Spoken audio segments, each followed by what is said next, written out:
Hello everyone, আজকে mini ব্লগটা কিন্তু সম্পূর্ণ অন্যরকম হবে, কারণ আমার খুবই শরীর খারাপ আর এখন চলে যাচ্ছি আমি ডক্টরের কাছে। তো ডক্টরের কাছে যাওয়ার পথে দেখলাম একটা কঙ্কালের মতন ঝোলানো আছে, তো ভাবলাম একটু ভিডিওতে তোমাদেরকে দেখাই। আর এখানে দেখো আমার এতটাই শরীর খারাপ লাগছে যে আমার কিছু ভালো লাগছে না, তো কি খাবো বুঝতেও পারছিলাম না, সেই জন্য একটু পিৎজা খেতে ইচ্ছে করছিলো, তো সেই জন্য আজকে একটু পিৎজা নিয়ে নিলাম। কিন্তু খেতে এত বাজে টেস্ট ছিল, এদিকে 630 টাকা দাম নিয়ে নিয়েছিল, সব থেকে ফালতু লেগেছে আমার খেতে। তো ভাবলাম একটু চাউমিন খাই, মানে সব কিছু খেতে ইচ্ছা করছে কিন্তু খেতে পারছি না। আর এখানে পিৎজার অর্ডার দিলাম বাড়ি নিয়ে যাব বলে।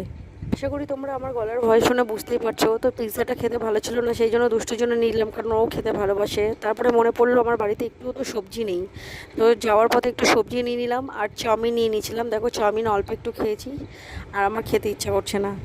আর এখানে দেখো দুষ্টু খুব ভালোবেসে পিৎজাটা খেয়ে নিয়েছিল, ওর খুব ভালো লেগেছিলো। তো দেখা হচ্ছে নেক্সট মিনি ব্লগে, টাটা।